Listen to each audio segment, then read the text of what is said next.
حضرت علی المرتضیٰ رضی اللہ تعالی عنہ نے فرمایا جھوٹوں والی توبہ نہ کرو۔ عرض کی کہ یہ جھوٹوں والی توبہ ہے؟ فرمایا ہاں، زبان سے استغفار پڑھنا لیکن استغفار دل میں نہ اترے۔ ایک حدیث شریف کے الفاظ ہیں التائب من الذنب کمن لا ذنب لہ والمستغفر من الذنب وہو مقیم علیہ کالمستہزئ بربہ۔ گناہ سے توبہ کرنے والا ایسا ہے جس طرح اس نے گناہ کیا ہوا ہی نہیں، اور استغفار کرنے والا اور گناہ کے اوپر وہ جمع ہوا ہے لیکن گناہ نہیں چھوڑتا اور استغفار کیے جا رہا ہے، فرمایا وہ ایسا ہے جس طرح اپنے رب سے مذاق کر رہا ہے۔ تو توبہ کی حقیقت تو یہ ہے کہ انسان عزم مصمم کرے کہ دوبارہ میں یہ گناہ نہیں کروں گا۔ جس طرح تھنوں میں دودھ کو واپس کرنا مشکل ہوتا ہے، اس طرح اس کا گناہ کی طرف لوٹنا مشکل ہو۔ تو حضرت علی المرتضیٰ رضی اللہ تعالیٰ عنہ نے فرمایا کہ سچوں والی توبہ کر، جھوٹوں والی توبہ نہ کر۔ اس نے عرض کی حضور آپ بتائیں سچوں والی توبہ کیا ہے؟ تو حضرت علی المرتضیٰ رضی اللہ تعالیٰ عنہ نے فرمایا سچوں کی توبہ کی 6 شرائط ہیں۔ پہلی شرط یہ ہے کہ گناہ پر ندامت اختیار کی جائے، جو سابق گناہ کیے ہیں اس پہ شرمندگی ہو۔ اور ایک روایت میں آتا ہے حقیقت التوبۃ الندم، توبہ کی حقیقت شرمندگی ہی ہے۔ جب بندہ شرمندہ ہو جائے تو یہ توبہ کا روپ ہے اور یہ توبہ کا انداز ہے۔ تو کہا پہلی چیز سابقہ گناہوں سے توبہ کر۔ دوسری بات جو فرائض رہ گئے ہیں ان کی قضا کر۔ توبہ کرنے سے پچھلی نمازیں اور جو فرائض اور روزے رہ گئے ہیں وہ معاف نہیں ہو جاتے، بلکہ توبہ تو اس بات کی ہے کہ جو وقت پہ میں نہیں پڑھ سکا اے اللہ وہ مجھے معاف کر دے، آئندہ میں وعدہ کرتا ہوں کہ جو میرے ذمے قرض ہے میں اس کو ادا کروں گا، اور نمازیں روزے اور دیگر جو تیرے حقوق ہیں میں ان کو ادا کروں گا۔ تو فرائض جو رہ گئے ہیں ان کی قضا کریں۔ تیسری شرط کسی کا قرض دینا ہو تو اس کو ادا کریں۔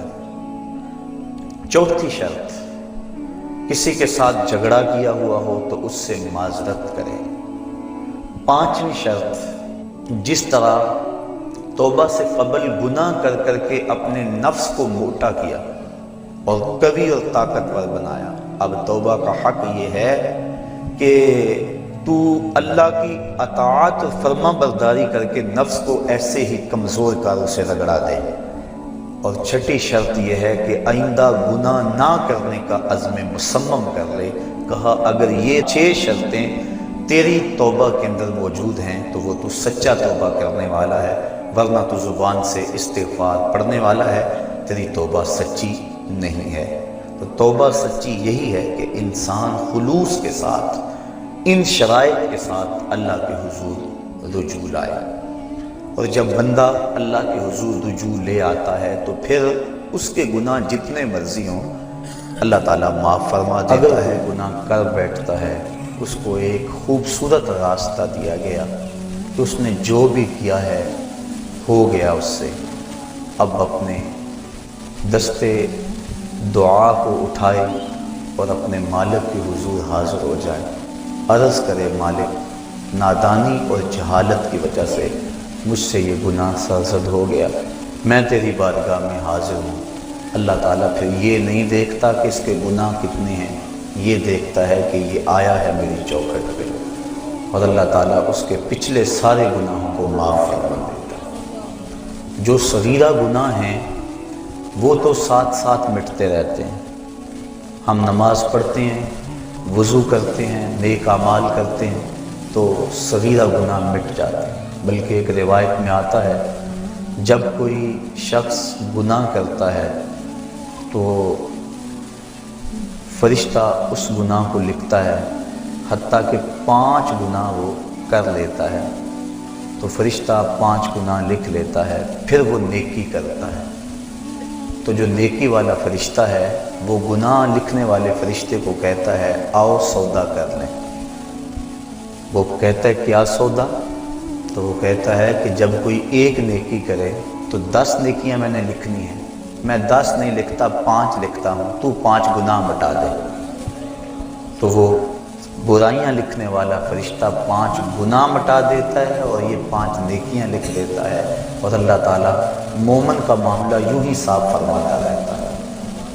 کتنی کرم نوازی ہے اپنے بندے پہ اس کی، اگر اس کے در پہ آئے اپنی جھولی پھیلائے، اس کے گناہ جتنے مرضی زیادہ ہوں، جس طرح کہ ایک شخص حضور کی خدمت میں حاضر ہوا تو اس نے کہا میں بہت بڑا گناہ گار ہوں، تو حضور فرمایا تیرے گناہ سمندر کی جھاگ سے بھی زیادہ ہیں؟ تو اس نے کہا ہاں زیادہ ہیں۔ کہا زمین و آسمان سے بھی زیادہ ہیں؟ کہا ہاں زیادہ ہیں۔ پھر حضور نے فرمایا کیا تیرے گناہ اللہ کی رحمت سے بھی زیادہ ہیں؟ اس نے کہا نہیں۔ تو اس کو مجدہ رحمت دیا گیا۔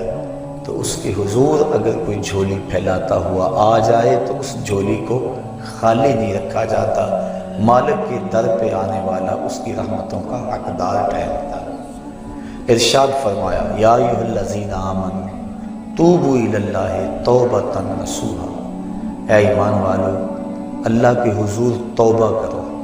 کون سی توبہ؟ توبہ نصوحا۔ اب توبہ نصوحا کیا ہے؟ مفسرین کے اس پر 22-23 اقوال موجود ہیں، لیکن حضرت معاذ بن جبل رضی اللہ تعالی عنہ حضور رسالت مآب صلی اللہ علیہ وآلہ وسلم سے روایت کرتے ہیں کہ آقا کریم کی خدمت میں ایک شخص حاضر ہوا، اس نے عرض کی مت توبۃ النصوح، حضور توبۃ النصوح کیا ہے؟ تو آقا کریم علیہ السلام نے ارشاد فرمایا ان یندم العبد علی الذنب الذی اصاب فیعتذر الی اللہ تعالی ثم لا یعود الیہ کما لا یعود اللبن الی الدرع۔ فرمایا کہ توبہ نصوح یہ ہے کہ انسان جب گناہ کر بیٹھے تو اللہ کے حضور اس کی معذرت پیش کرے، اور دوبارہ گناہ کی طرف اس کے لیے پلٹنا اتنا ہی مشکل ہو جس طرح کے تھنوں سے نکلا ہوا دودھ واپس کرنا مشکل ہوتا ہے۔ تو اگر کسی شخص کی یہ کیفیت ہو جائے تو وہ توبۃ النصوح کے مقام پہ فائز المرام ہے۔ حضرت علی المرتضیٰ رضی اللہ تعالی عنہ تشریف فرما تھے کہ ایک اعرابی آیا، اس نے استغفار طلب کرتے ہوئے کہا اللہم انی استغفرک و اتوب الیک، اے اللہ میں تیری بارگاہ میں استغفار طلب کرتا ہوں اور تجھ سے رجوع کرتا ہوں۔